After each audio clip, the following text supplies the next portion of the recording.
Nah, yang mau aku tanya itu ke Lae, kayak mana di sana tentang karyawan yang Lae hadapi? Nah, contohnya itu kalau misalnya orang itu ada ribut di Tentang apa? contohnya itu tentang kayak mana misalnya kalau ada karyawan itu ribut di dalam rumah tangganya, apakah itu berpengaruh ke asisten atau ke psikologi karyawan dengan saat kerja? Oh, ini udah direkod, udah direkod. Udah Lae. Oh ya. Tunggu, dengar, tunggu dulu.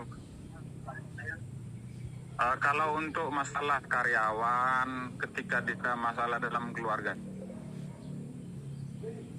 itu, waduh, putus-putus ya? Enggak Lae.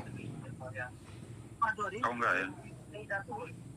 Kalau ada masalah seperti itu, biasanya hanya mempengaruhi untuk karyawan tersebut. Dia tidak mempengaruhi terhadap ini kerjanya atau terhadap kawan-kawan lainnya, tidak. Karyawan lain tidak. Biasanya hanya berpengaruh sama yang bersangkutan saja. Jadi untuk kinerja kerjanya nggak ada berpengaruh ya Lae? Tidak ada. Dia tetap ya tetap profesional lah. Kita pun tetap ngarahin dia. Jadi biar dia bisa kerja semaksimal mungkin, tetap maksimal seperti biasa.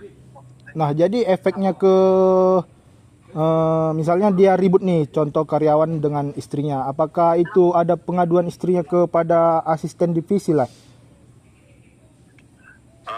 Kalau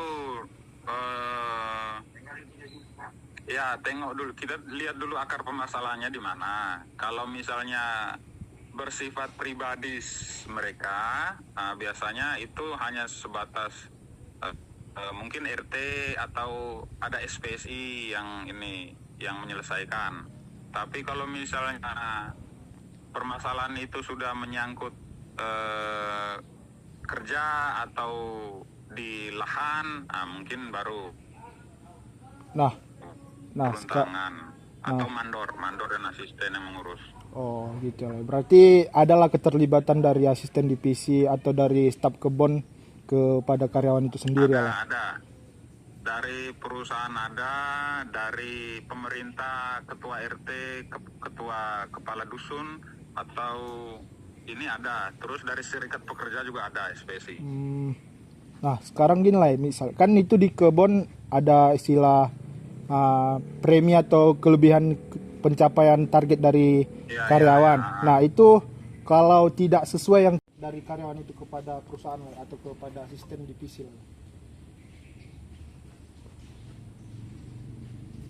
Selama ini tidak ada, tapi biasanya kalau masalah premi kurang, ketika premi dia kurang atau lebih kecil dari yang dia rasa seperti itu kan, biasanya dia bertanya ke mandor atau asisten. Tapi kalau masalah premi kecil atau besarnya, itu kan sudah di aturan perusahaan. Oh ya. Itu hak perusahaan yang menentukan. Jadi tidak bisa, mereka tetap ya ikut aja. Oh, berarti apapun yang diberikan karyawan terkait dengan premi atau gaji tambahan di luar pencapaian target, berarti mereka tinggal terima aja lah, karena udah ada SOP dari perusahaan ya. Ya.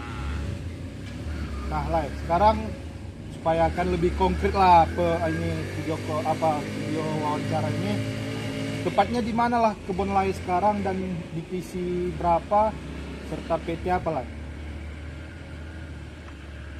Harus disebutkan ya? Iya lah. Oh, divisi 6 Sungai Bengkal Estate.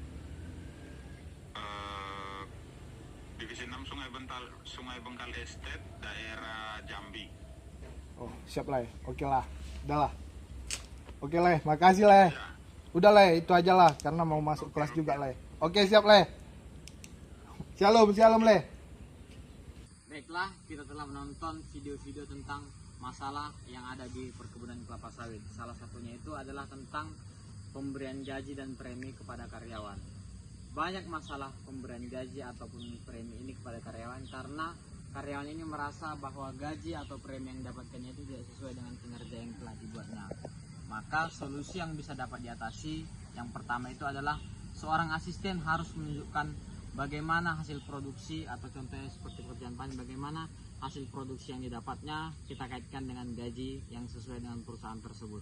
Jika seorang karyawan masih merasa tidak sesuai atau tidak puas, maka kita bisa menunjukkan undang-undang langsung kepada karyawan supaya dia tidak bisa mengkomen lagi ataupun merasa tidak sesuai dengan gajinya, karena itu sudah sesuai dengan SOP dan undang-undang perusahaan. Mungkin sekianlah yang dapat saya sampaikan tentang masalah gaji ataupun premi yang didapatkan karyawan. Baik, masalah kedua yang biasa terjadi di dalam dunia perkebunan yaitu permasalahan rumah tangga. Nah, untuk menangani permasalahan rumah tangga dari si pekerja, asisten itu perlu mengetahui akar permasalahan tersebut yang terjadi dalam rumah tangga mereka itu apa. Contoh semisal hanya permasalahan pribadi yang terjadi di dalam keluarga mereka, itu hanya ditangani sebatas perangkat desa seperti RT ataupun RW.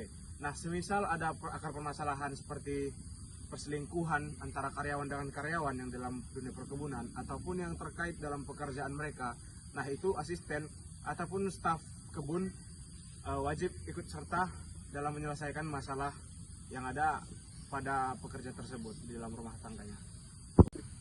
Sudah banyak dijelaskan tentang permasalahan-permasalahan di perkebunan, terutama konflik di keluarga. Tetapi jika ada konflik di keluarga tersebut, maka berpengaruh pada kinerja. Contohnya, ketika karyawan dan karyawan berselingkuh, maka itu sangat berpengaruh kepada kinerja mereka. Ketika mereka malas bekerja atau merenungkan permasalahan tersebut, karena itu sangat berpengaruh pada kinerja mereka, terutama ada perselingkuhan di dalam perkebunan tersebut. Tetapi itu tidak berpengaruh ketika mereka ada konflik di dalam rumah tersebut. Contohnya mereka ada pertengkaran di rumah tetapi tidak melibatkan perusahaan, itu tidak berpengaruh kepada kinerja mereka.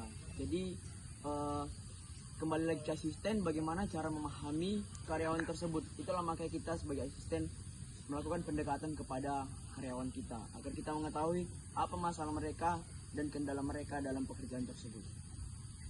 Nah, tadi sudah dijelaskan tentang premi ke misalnya karyawan tidak terima soal kinerja kerjanya terkait yang sudah mencapai target dengan pemberian perusahaan tentang preminya kepada pekerja.